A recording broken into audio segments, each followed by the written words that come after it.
wrestling with WWE SummerSlam. It took place last Saturday in Cleveland, Ohio, at the Cleveland Brownstein Stadium. Attendance AKA not Detroit. Correct. We're not Detroit. Attendance was 57,791. Definitely a pretty good crowd. Kaliko was at the show. I have somewhat of a love-hate relationship with this show. Just for the simple fact that I did not have the best stream. It was pretty buffering primarily the whole time. Made it a lot. Oh, your P wasn't cocking? Yeah. P was definitely not cocking. So it was more like burnt sienna than marigold. Correct. So yeah, that definitely impacted my overall enjoyment of the show. But what say you, Scooter? Well, how was your stream? Oh, my stream was perfect. Even though there was a little bit of blood. I'm pretty sure I got 2 stones out, so hooray. As for the PLE, it was perfect. All right. And that's surprising coming from Cleveland. Correct. Yes, coming from Cleveland. A stream notwithstanding, I do think that this was a good show. Definitely more eventful than a lot of their PLEs as of late. It definitely put you in the next direction they want to go with everything going on in WWE. But what say you, Scooter? What was your thoughts on the show as a whole? See, they pulled a lot of triggers on title changes. I really didn't think they were going to, and that was that was a pleasant surprise.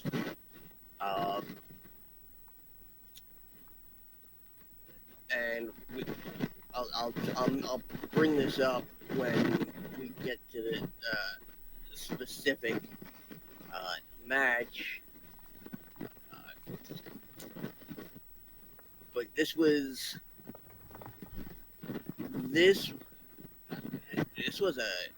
it was a good show. It had a lot of standout stuff. I do kind of have to dock a point or two for the main event because calling it another Bloodline Rules match and it not living up to the hype of everybody that was a part of it at Mania. It made it less than. Yeah, it lessened the impact. I mean, it was great, and of course, we all called it.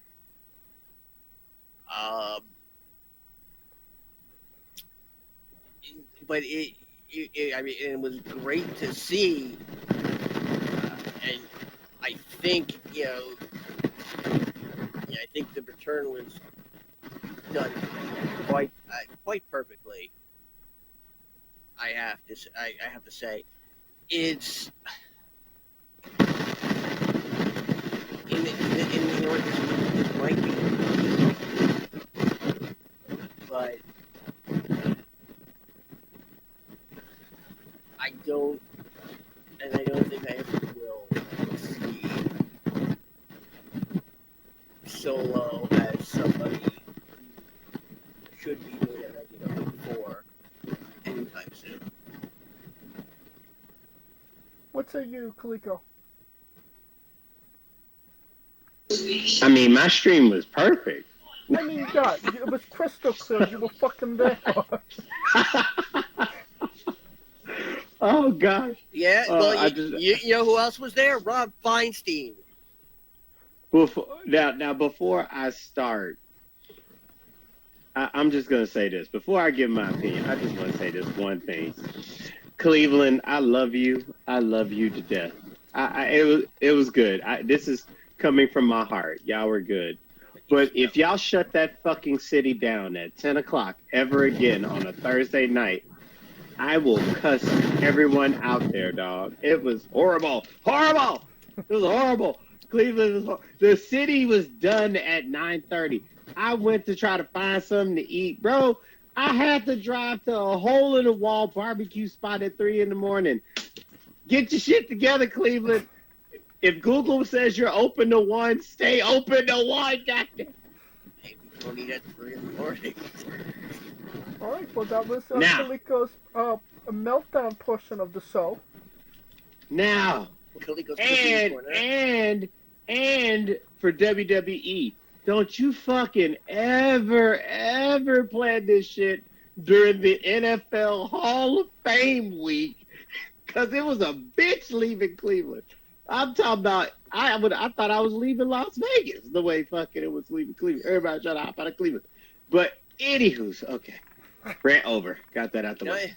Nobody, you haven't seen this many people leave Cleveland since Cleveland was discovered. Now, with that being said, okay, the show. Now, top to bottom, this is probably the best storytelling PLE they've had this year. Top to bottom. Every story was impactful. Every match had a meaning.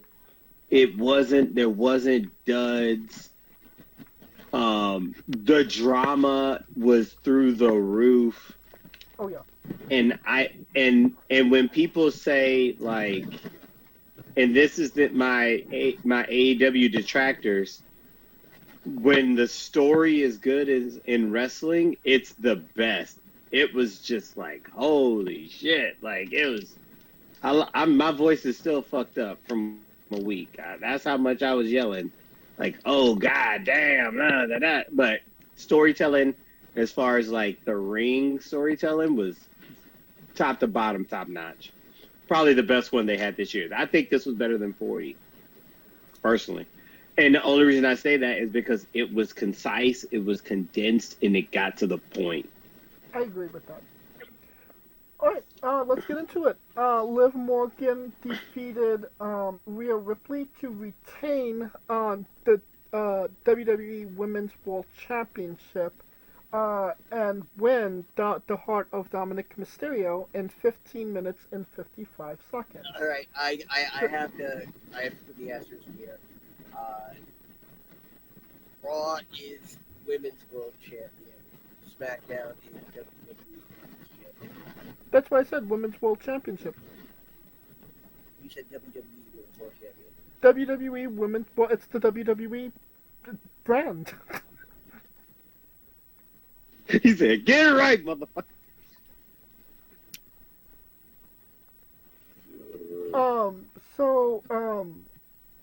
When it comes to... first and foremost, great way to start the show, 100%. Definitely came in hot. The storytelling in this match was done to perfection. Liv never really lived up to be a credible threat to actually beat Rhea Ripley. They told the story of Rhea getting injured. Rhea and Dominic wasn't a factor until the very end. You knew he was there. He didn't necessarily do anything until it actually mattered. And honestly, this was chef's kiss in my opinion. It did everything that it needed to do, literally to the best of its abilities. Scooter? Well, Tom was tired of being a sub. Yep.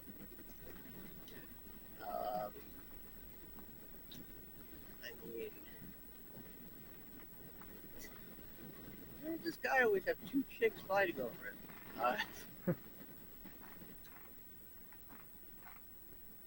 You know, and both women are beautiful, but she's, I really wonder if this is leading to Buddy Murphy returning. It isn't.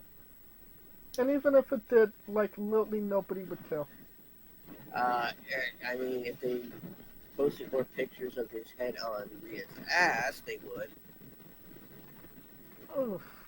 No, nobody cares about that. The best pillow in the house.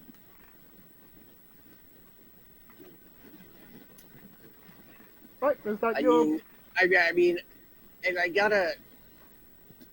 Liv throwing herself into this whole sex kitten thing, it's it's refreshing to see after being stuck in a never-ending barrage of political correctness and woke culture that this is classic soap opera.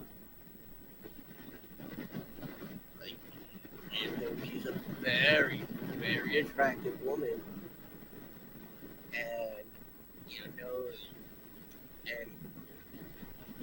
leading into that, and before that, she was very tomboyish. And for that matter, so was Rhea. They both kind of, formed a cocoon around themselves and, exploded in opposite, directions on, their correct paths. And this was great storytelling. Here's the thing, though, is that I'm not. I was kind of hoping for Dom to pick Liv.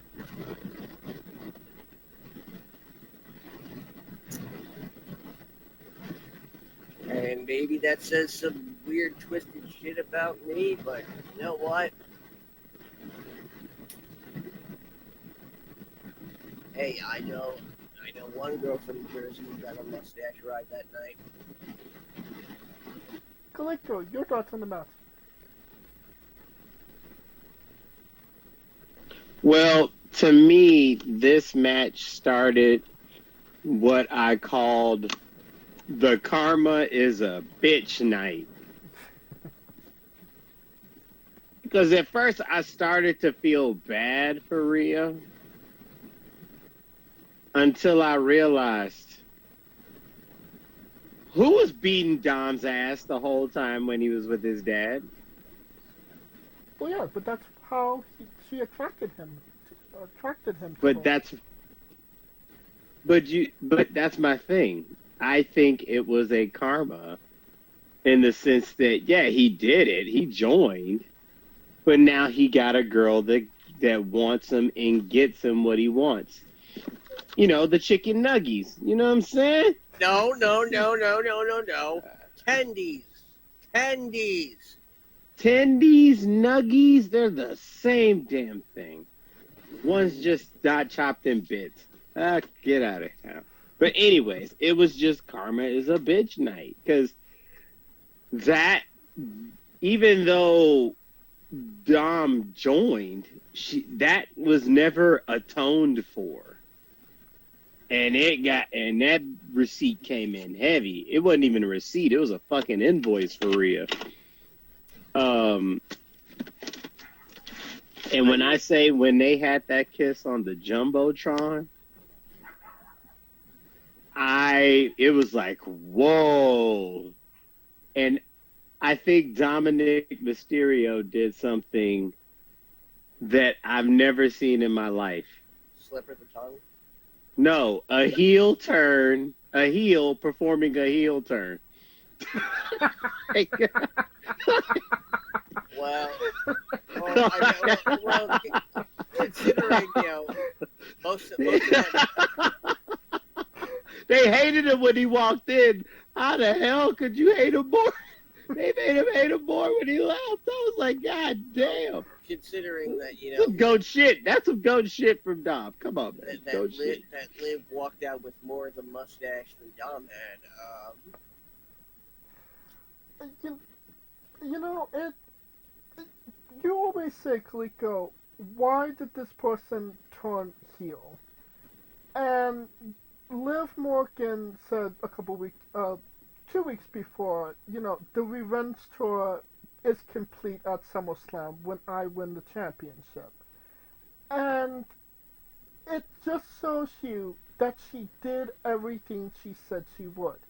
She injured Rhea Ripley, she took her title, and she took her man. It makes Liv Morgan credible as a performer that, okay, well, maybe she's not as big as Rhea Ripley, but she does deliver on what she says she's going to do. And with Dom's help, but she took the group too. Shit, it wasn't just that. She took everything. So, and it leaves Rhea Ripley with nothing, which makes her an even better babyface, because now she's coming in, with nothing.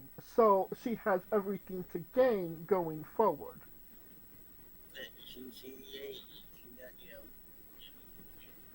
She's not hypnotized anymore. I really want to know what Rhea whispered into Dom's ear after, he rejected Liv, and then, I assume it's something like, I'm gonna let you watch Buddy and move from over. Scooter, how many stars you give this one? 69.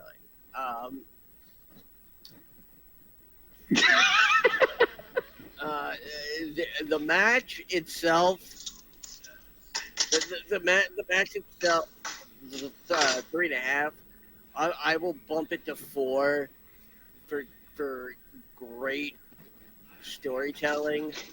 I also want to see if they take it in a way where Dom felt like a piece of property to Rhea.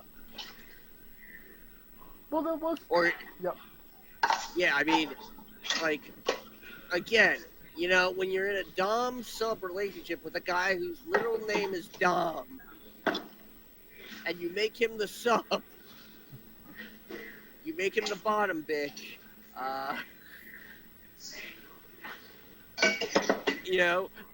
I would actually love it if this led to a Mysterio family reunion. Oh, Lord. Anything's possible at this point. Kaliko, how many stars? I've been going back and forth on it, because I'm like, man, but fuck it. 5. I'm giving him 5. The drama was good, yo. Being there in person and looking at the faces, because it's like the fact we kind of figured it would happen. It's just the way that it happened, and the way that Dom walked off, and the way, and what's funny? We heard the audio, like Pat McAfee called him a piece of shit. So that's what I'm saying. So I'm like, it's that little detail. Like, to me, 5. Story is 5. Yeah, fuck it. You might as well go ahead and just pencil me in for a lot of 5s up in this bitch. I think I was on the fence of between giving it a 5 and a 4.5, but like Scooter said, the match was maybe 3.5, possibly 4. The story makes it a 5. So you know what? Fuck it. Let's go 5. Did you get the opinion of the Hulk to a TikTok girl? No. No, I don't take the opinion of a girl who thought Jay-Z's New York song said concrete jungles where we are in tomatoes. I'm good. No, I'm straight. I'm straight. Oh, great. Now I won't stop hearing that. Yeah.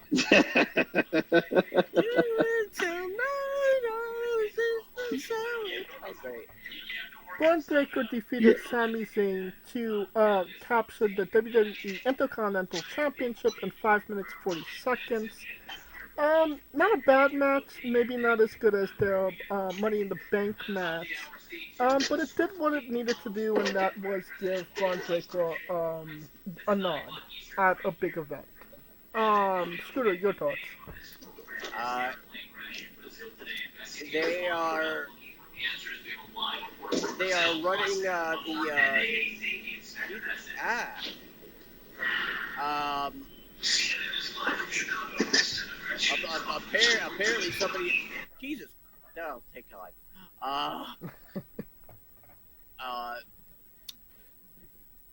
I see why they did this. They kind of had to go back to putting Sammy as the underdog. They're gonna do the third match next week on Raw, 2 out of 3 falls. But I think, at least I hope, I understand why Sammy dropped it, Well, and I hope it will have something to do with the result of the match. We'll discuss later. right. But it's the idea of the first time being a fluke, as it were, to all of a sudden Breaker beating him in less than 6 minutes. That's real. That's build. That's real build there. It's not just he's got Breaker going out there and just kicking ass and taking ass. Dom was the one taking ass that night. Probably. Yes, means anal.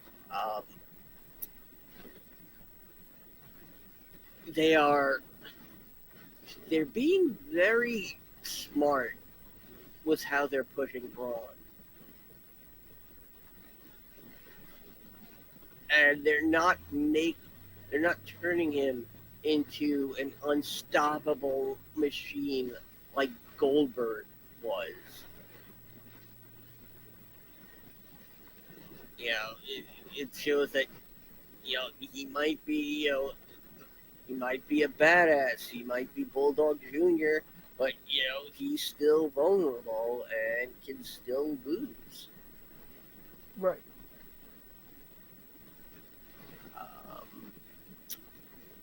I will give this match. I usually don't like to give short matches high ratings, but I will give this a 4. Kaliko? And you're muted, Kaliko. Yeah, I know. Well, for me, when he came out in Cleveland with the dog pound, we already knew what time it was. It was like, yeah, Sammy, we love you, but this is about to be your funeral, dog. Like it's just that time right now. So I didn't think it would be that quick. But it does build to the mystique of Braun in the sense of fool me, can't get fooled again. So I can see it in that dynamic. With that being said, with the dog pound, giving him the gotta give it a 4.5 because they were every time Sammy even got hit and every time goddamn Braun went on offense, and I was there with him, but Yeah. UGA dog purposes, UGA purposes, not Cleveland Brown purposes. But yes, 4.5.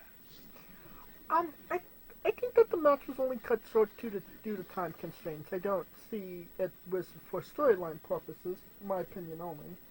That being said, I give it 3.5. I don't.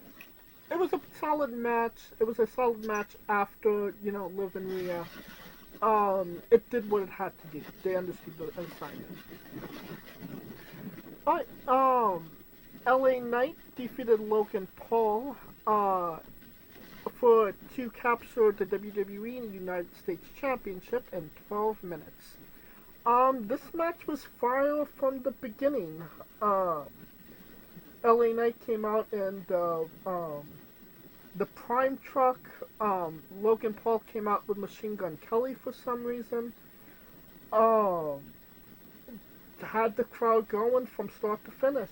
Nothing bad about that. And obviously the right guy won because clearly Logan Paul is from Cleveland, so there was no fucking way he was gonna win. Scooter. Not to mention, that whole Olympics controversy. Logan couldn't help but share his opinion on. Which I highly doubt had any effect on who won the match. You'd be surprised. I mean, I honestly would not be surprised if we don't see him until the Royal Rumble. What kind of really pisses me off is that there's a Best of Logan Paul compilation on Peacock already. Ugh.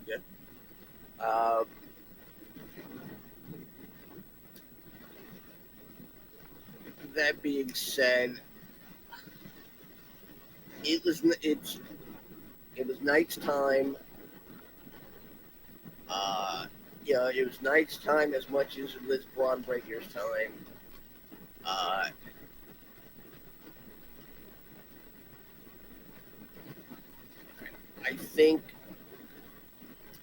I really think we're seeing an almost John Cena-esque elevation when we get to it, because I would not be surprised if future plans for a world title reign for LA Knight are somewhere in the books down the line. But you can say what you want about Logan Paul the person.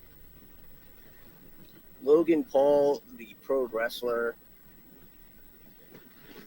and I hate that these words are coming out of my mouth, but the guy's a fucking natural. Oh yeah. And it's like we want to hate you. You act like an asshole. Why are you talented? But either way, I will say that them pulling the trigger on the title change was a pleasant surprise. I'm giving this 4.5. Kaliko? Well, James, we talked last week. What did I tell you about these homecoming? Right. What did I say when motherfuckers have matches in their hometown? Oh yeah. They get their asses handed to them. It was the night of heels, and Logan Paul was literally the only heel that didn't win. That is true. Because are we counting hometown curse. Are we counting DIY from the Yes. Yes. And for the record, just off the rip, Jacob Fatu that night gave him a killer instinct combo on that ass that, like, holy shit. God, like that guy, like, oh, he that was just, he shortened his career. Like, Jesus. Anyways, with that being said, I already knew he was going to lose. One, because he was too busy trying to big up Cleveland. He really wasn't repping Cleveland like that until the homecoming. So that was it for me. LA Night 1, it was the moment everyone was waiting for. And being in the crowd, it's crazy because the crowd has an effect on my rating. Because everybody was popping for I think this is the first event where everyone was popping for every entrance music, point blank, period. LA Night 1, of course, the crowd got into it. I'm giving it a 5 just because when he has the title and he's in the air and everybody's yelling, LA Night, yeah. Yeah. So, yeah. Let me talk to you. Let me talk to you. So, yeah, 5. I'm just. I told you I'm Diamond Dallas Page. We giving self high fives up in this thing. And I give this match 4.5. It did everything that it needed to do. Now they just need LeBron to come out and just punch Logan once. Well, unfortunately, he was at the Olympics, so that wouldn't have that was not viable at that time. All right, Nia Jax defeated Bayley to win the WWE Women's Championship in 12 minutes and 30 seconds. If I'm being honest, this match didn't necessarily hit for me as much as their other encounters. Bayley and Nia have had bangers in the past, but I feel like this kind of felt under and was a little flatter than their other matches that they have had. Definitely unexpected moments. Did not think Nia was going to win the match. I was more in favor of a Tiffy time cash-in. But no, the nod goes to Nia. Scooter? There, I agree with that it didn't fire on all cylinders, but it was still a good match in spite of it. I think it was just maybe compared to everything that we've seen up to Yeah. that point, They and what's going to were happen. they were hitting target every time that there was bound to be something that wasn't exactly going to keep the trend going, so to speak. But Nia winning the title here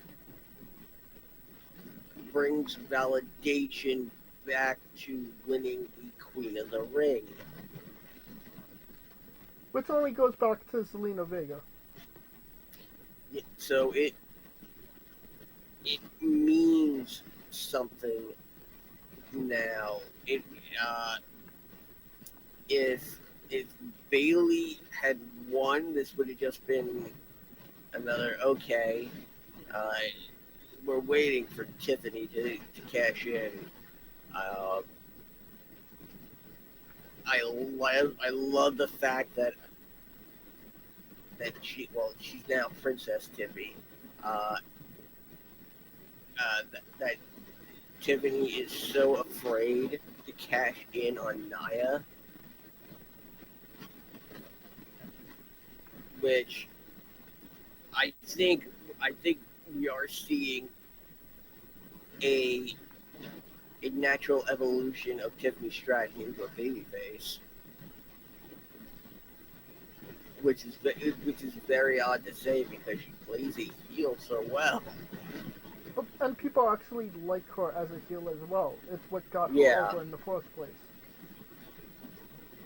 But they are kind of making Tiffany Stratton somewhat of sympathetic character. Uh, you know, I would say now would be a great time to bring Alexa back. Hmm.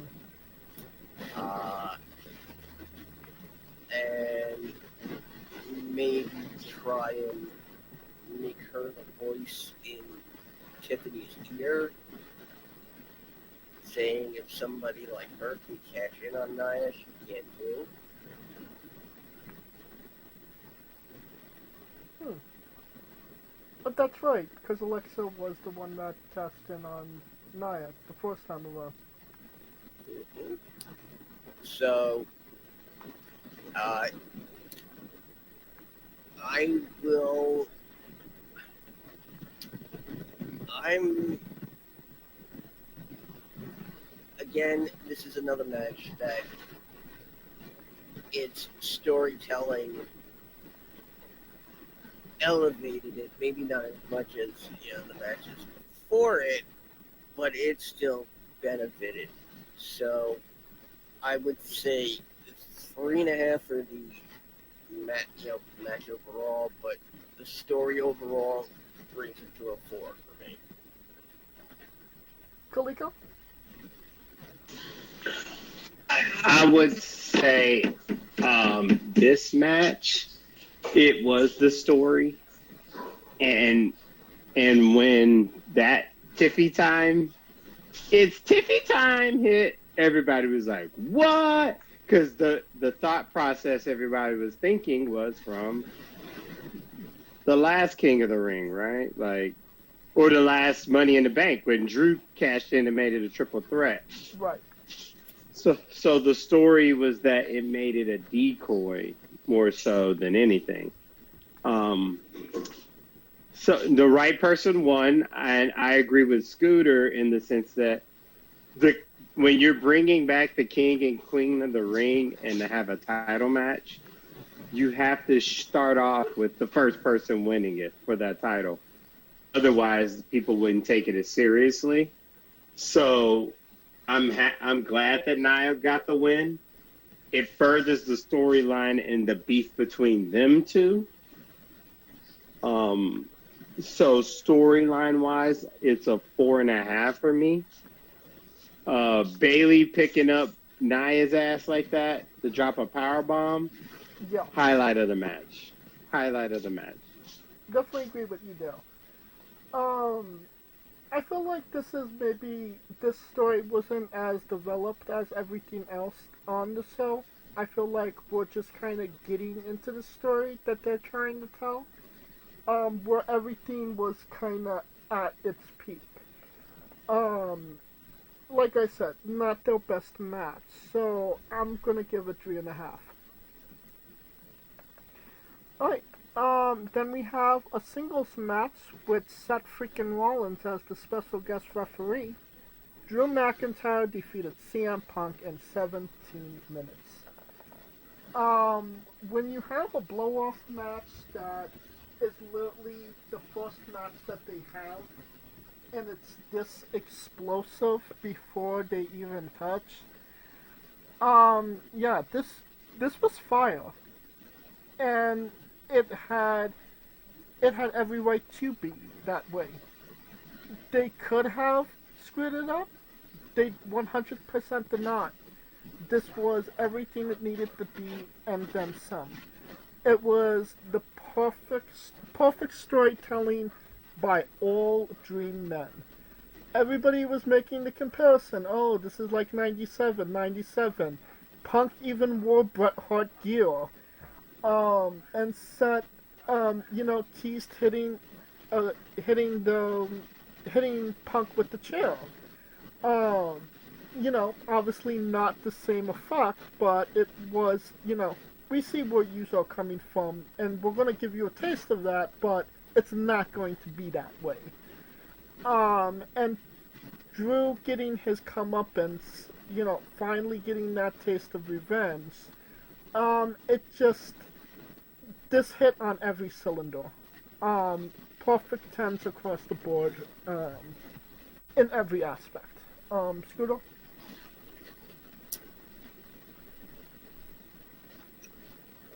Um, yeah, yeah. The match was good from start to finish.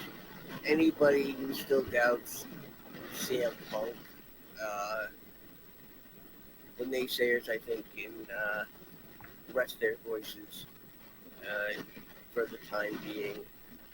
Um, and yet again, that elusive, Punk Rollins match, which presumably is penciled in for Mania. Um, Drew definitely needed this. Punk really didn't need to win. At this point, Punk doesn't really need wins. He doesn't need losses either, but he's at a point where the momentum is so steady that unless he screws something up majorly, losses really won't hurt him as much as anybody else. I will give this, and you know what? Again, another match helped by the minutia details of storytelling. I mean, as soon as Punk saw the bracelet on Rollins' wrist, and he assumes the worst, it shows a vulnerability in Punk that McIntyre was allowed to take advantage of. I will say this though.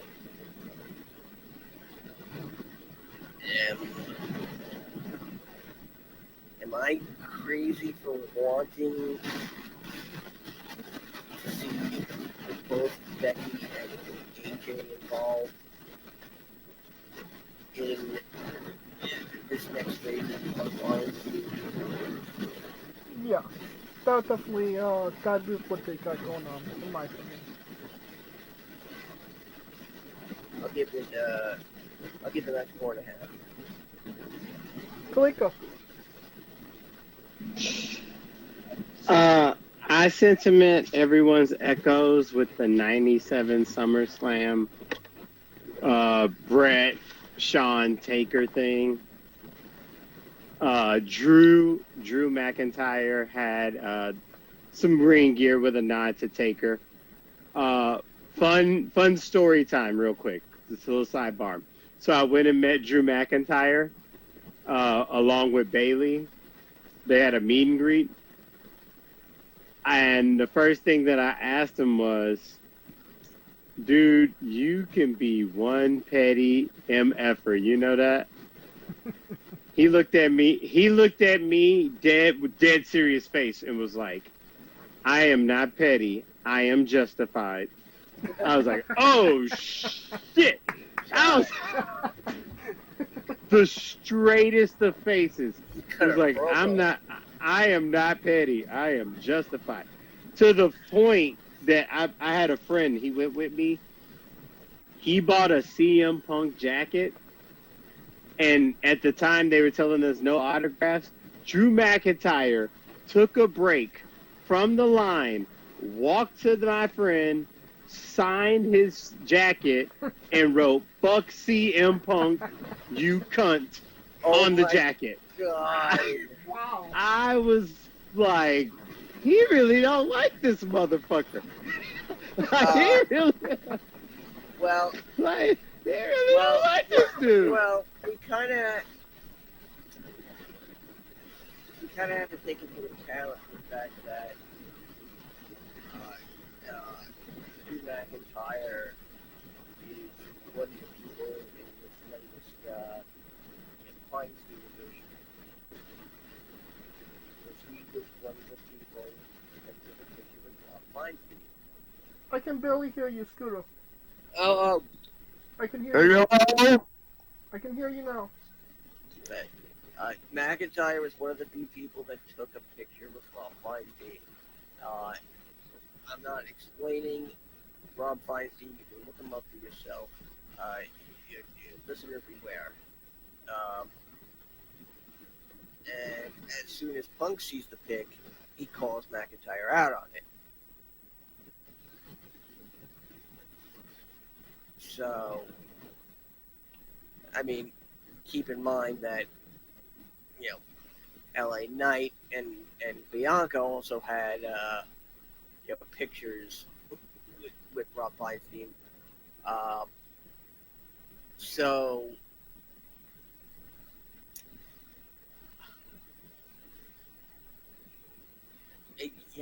there's this. The storytelling is so phenomenal that, heck, at this point, I almost expect Punk and McIntyre in Hell in a Cell at Bad Blood. I think we all know that's the end result of this. That's the end goal. And I think it has to be at this point. Kaliko, how many stars? Yeah, back to what I was saying.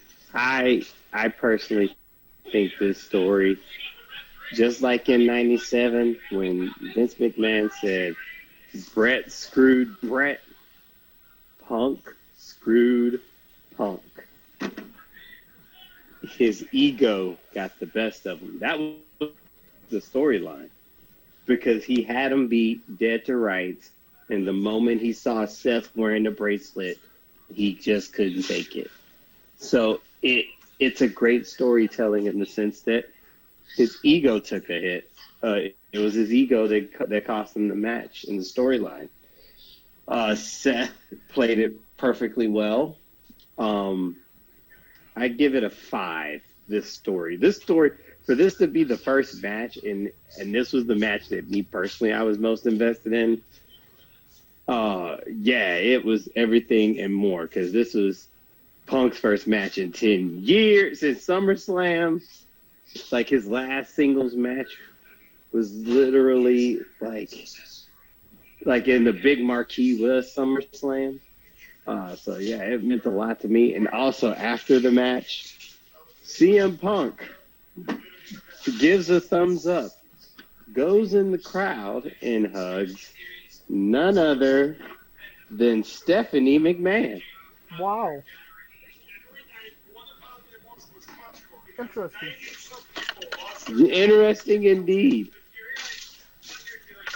I give the match a 5 stars as well.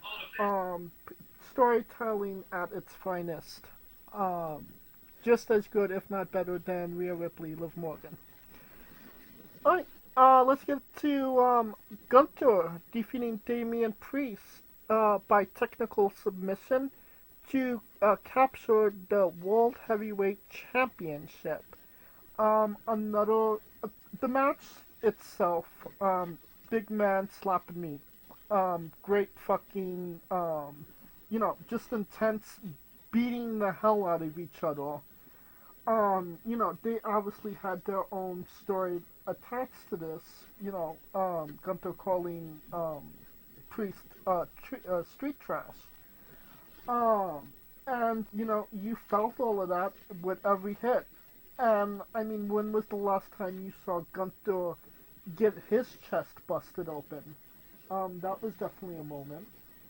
And then you have, what we all suspected when Rhea lost to Liv. Finn Balor comes out, he costs Damian Priest the match. um, all done. And, well, a Balor costing him the match could have been done a little bit better than it was. I would have preferred, a whole Judgment Day beatdown of Priest. But I get where what they wanted to make it a little bit more subtle and more personal between Balor and Priest. Still pretty damn good if I do say so myself. Scooter. Yeah, building off the idea that Valor didn't want there to really be a single de facto leader of Judgment Day, leading to the group imploding, on Priest. It's it's kind of fitting. You knew that it's what it seemed like it was building up to.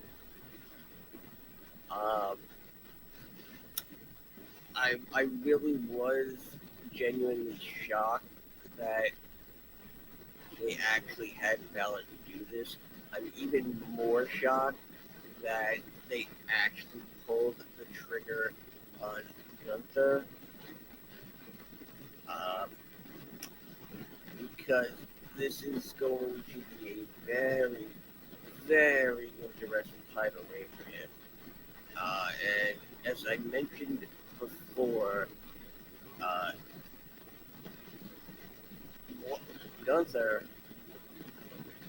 when you think about it, he really only has two naturally built-in opponents. Right. The first being Ilya Dragunov, the only man to ever make him submit. And second is Sammy. So, could this mean a main event run for Sammy, where it looks like it could be even more of a possibility that Sammy could win than he's ever had? I hope so. Let's put a pin in that for just a moment and talk about the match. Because that is something I do want to talk about once we get out of talking about the match.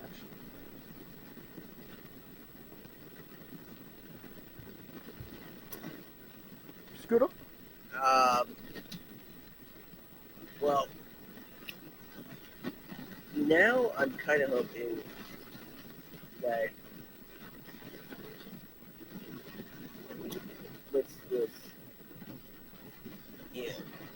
Finn and Dominic, essentially staying together. Who cares where Carlito and Jade McDonough are? Priest is going to need an ally. And this, once again, it brings me back to Bad Bunny. Oh, God. I mean, that's full circle storytelling right there. Are you telling me we're going to see Bad Bunny in War Games?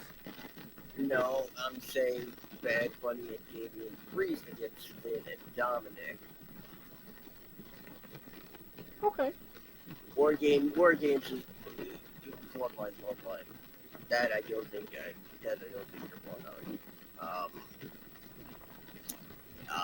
But Priest has got to go back. He's got to go back to his roots.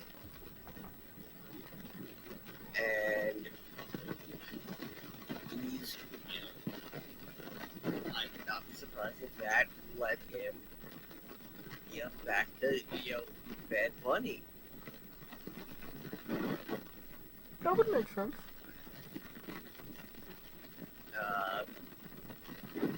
not not to mention, I'm now seeing a Finn Balor Bad Bunny match, but more importantly, do we get the Demon back?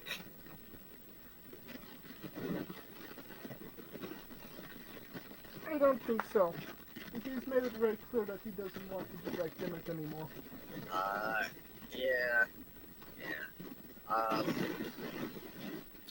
I would have given this match a 5.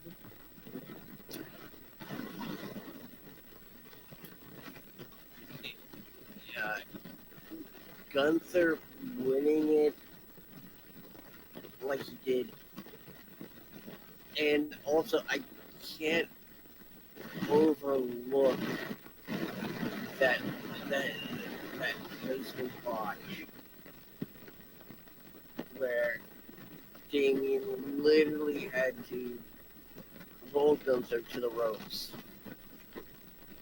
just so they could pull off Finn's interference.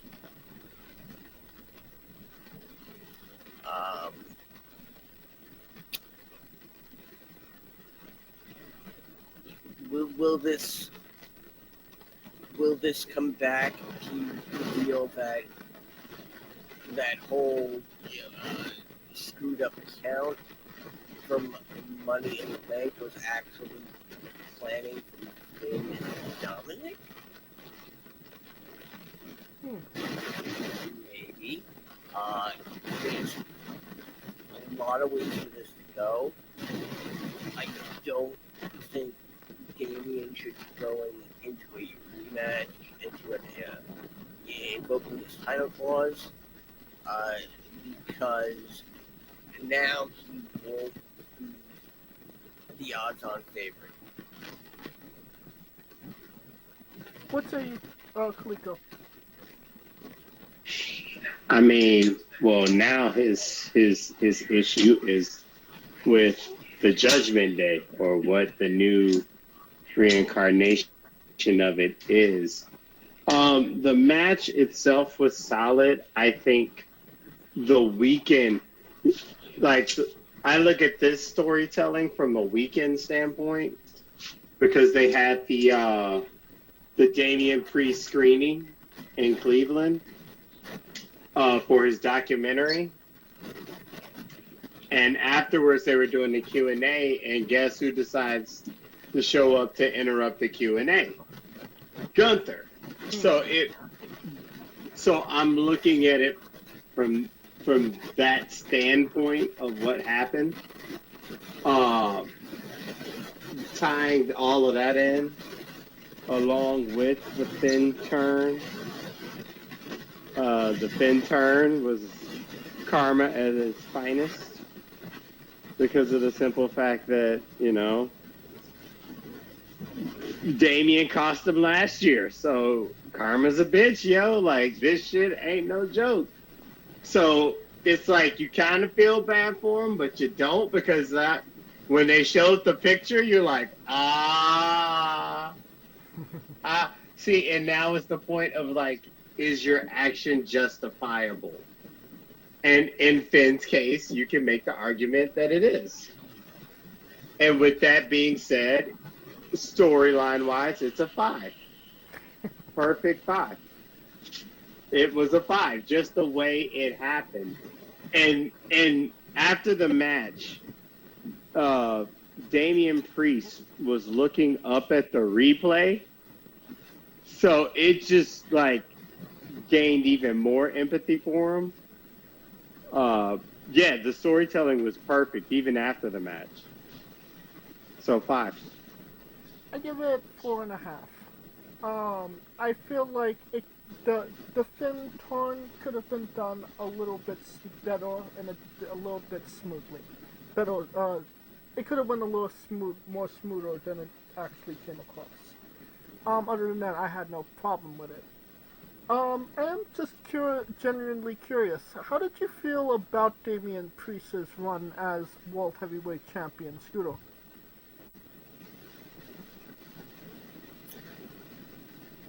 I don't think he got as much as many defenses as he should have. But then at the same time, you're kind of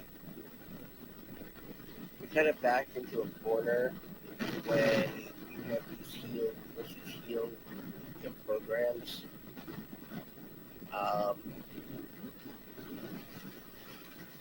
And given the obvious face turn for Priest, he can chase the title again.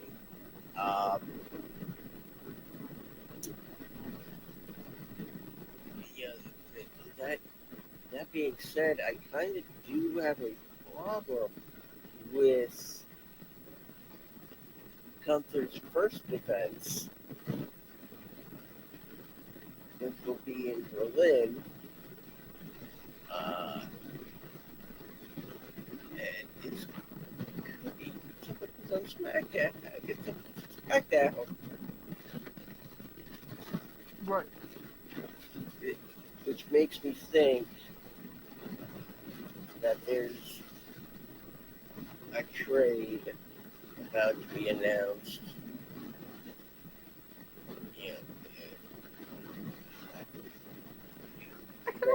Like it's with Sammy being, losing the title, and he's being one of only two men, and the most recent person to beat Gunther. It would have made the most logical sense for Sammy to be the first challenger. If you wanna, if you wanna make Gunther look more stronger than he already is, righting a wrong that he's had, his only blemish, would make sense as his first, his first defense. Well, I mean, considering, they're not having, Sammy just, lost his title, so he's not exactly in the highest of spirits to, be demanding a title match against anybody. I see Pierce. I'm the only guy that beat you. I wanted to shot at that title. Nah, he's not getting a title shot because him and Jay about to face the Judgment Day for the tag title. That's that part. There is that part. I see something more along the lines of Adam Pearce pointing it out and making the match. Not necessarily Sam challenging, because as far as we know, Sammy might think it's gotta be a stud there. More. Gunther, he ended the record-breaking reign. Does he indulge his ego and take another crack at it, especially after Gunther riding the wave of momentum. By the way, I believe Randy is going to be traded for Jay. And Jay will be on SmackDown after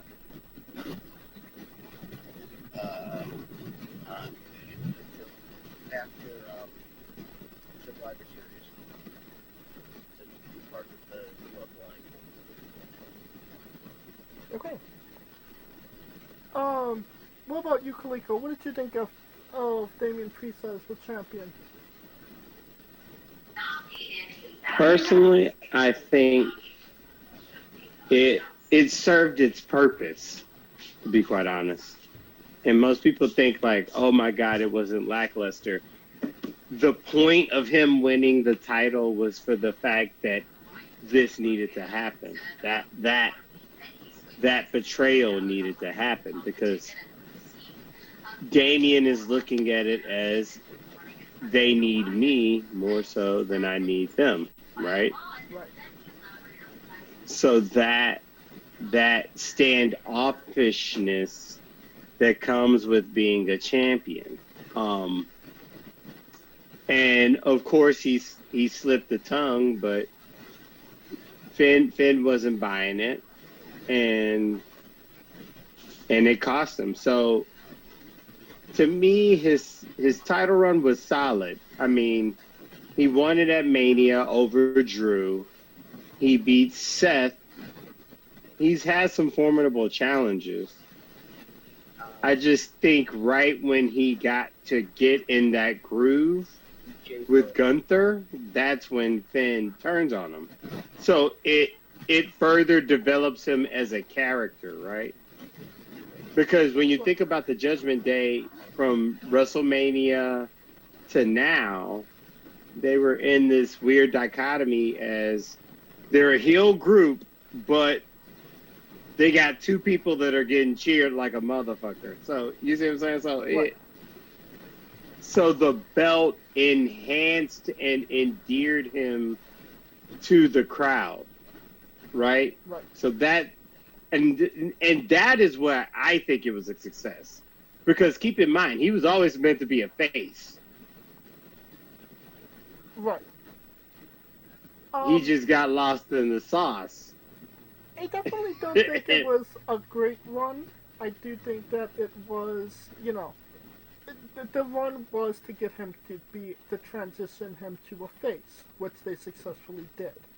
And now, honestly, low-key, I think Damian Priest might be a contender to win the Royal Rumble in 2025. Just my opinion.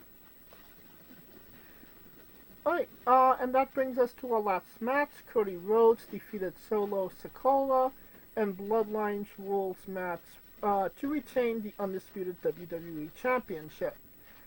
I cannot really give this match a proper review. I saw bits and pieces of it. Like I said, my stream was fucking terrible. It was at its peak during this match, so I couldn't necessarily. I had to. The stream would drop. I would have to go back in. I didn't know where my place was in the match. It kept freezing. The only good part was that I saw the triumphant return of All Tribal Chief Roman Reigns, costing Solo Sikoa the match. That was the absolute shits, if I'm being honest. And just every look, everything Roman did in that moment was so methodical. It was so perfectly intentional. Yeah, that was fantastic.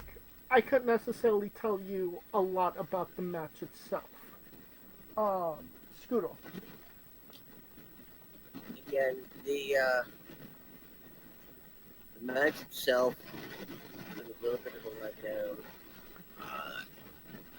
Again, one line was you're using the same. Not only are you doing the same type of match, but you're using the same stipulation as the main event. Which, if you know one of the unwritten rules of booking, it's you never really try to do, two of the same stipulations so close together.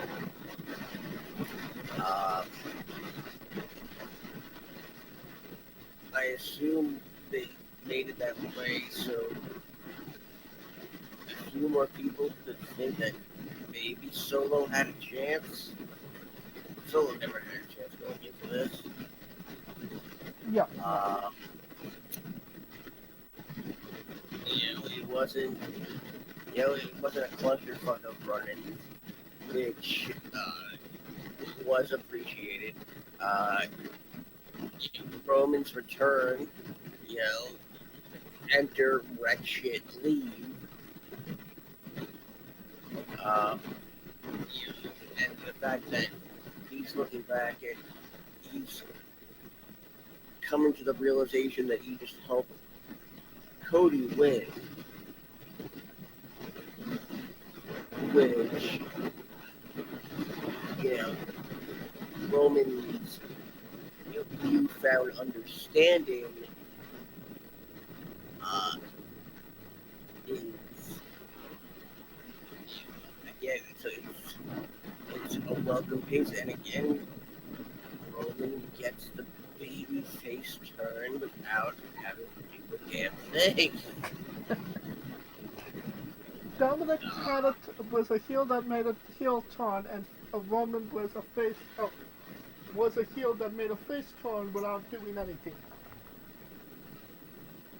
The only thing I could think of to improve it would have been if it was preceded with "Ladies and gentlemen, Paul Heyman," and because Paul Heyman is gonna want revenge too. Is it maybe too soon to bring Paul Heyman back? I mean, they literally murdered him in Madison Square Garden. Oh no, they could probably at least till Bad Blood. But this makes me think.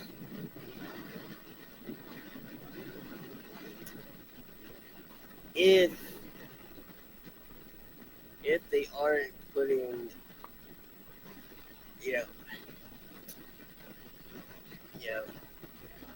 mention the likelihood of Bloodline versus Bloodline in War Games, and I don't know if Jimmy Uso would be a wise decision to have a match. Jay would, Sammy would, but who would a fourth be? Well, you might as well get another Heyman guy. Why not put Punk in?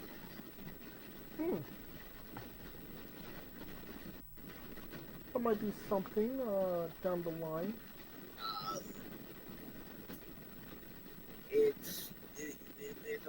There's a lot of dynamics to play with. The fact that, and if you saw SmackDown last night, Roman didn't waste any time talking.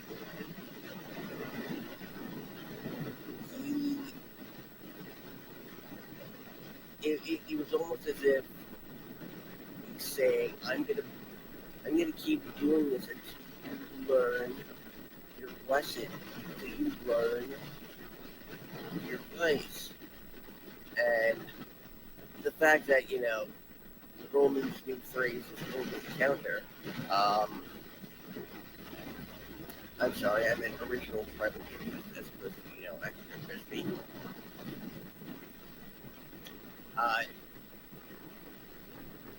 And I also keep thinking that that necklace of flowers that you know, I keep thinking that's a friggin' necklace of red chili peppers. Oh yeah. That's honestly what I thought it was.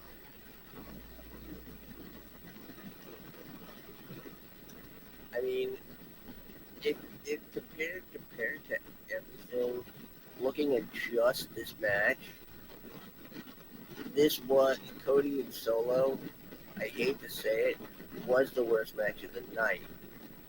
Now, it's not a classic. It wasn't bad either. It falls in the middle for me. So I think I'm being nice in giving it a 3.5. The fact that it ends following only a single crossroads kinda hurts Cody a little bit. since we're always so used to him doing 3, in this feud. But either way, 3.5 bonus points for Roman doing what we all want to see him do, without needlessly providing exposition to get there. It's always loud when he does the ooh-ah, and it was exceptionally loud when he did the ooh-yah that night. Kaliko. Hell yeah, it was. That 57,000 sounded like 170,000. It was like, holy shit. Like, bro, when that music hit, we were like, oh.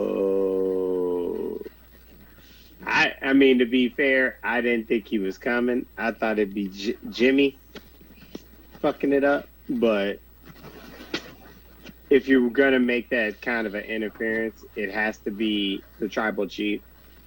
And I get why they did a Bloodlines rules match. It's because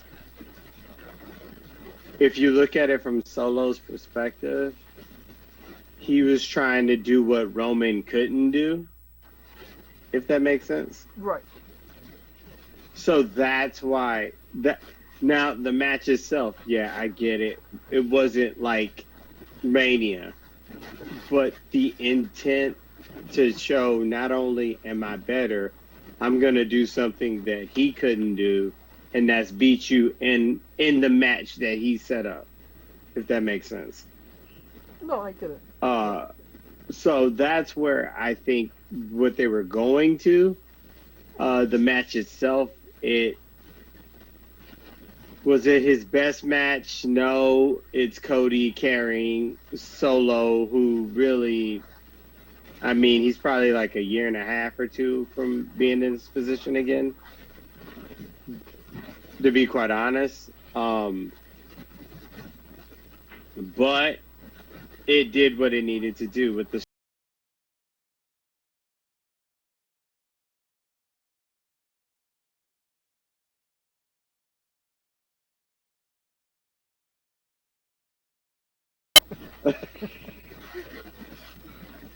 So don't let that be a dipper in your hole, as we could see a Cody Roman 3. Right. With that being said, the match itself is roughly 3. The story itself is a 5. So I have to give it a 4. Okay, if we're doing that, sure.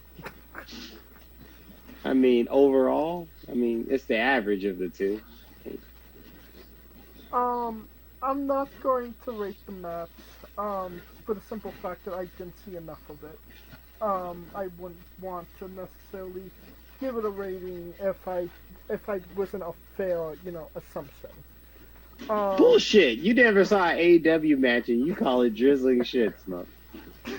No, when I don't watch an AEW match, I say I give it 2 fast forward bars. So, this was actually good shit. This was shit I wanted to see, but wasn't kind of able to see under the conditions that the circumstances I was under. So yeah, I will give it a not available for the moment. Maybe sometime down the line, I will rate it if I ever see the match. If these Olympics ever stop. Alright, Scooter, the show as a whole, thumbs up, thumbs down, thumbs in the middle. Thumbs up. Kaliko.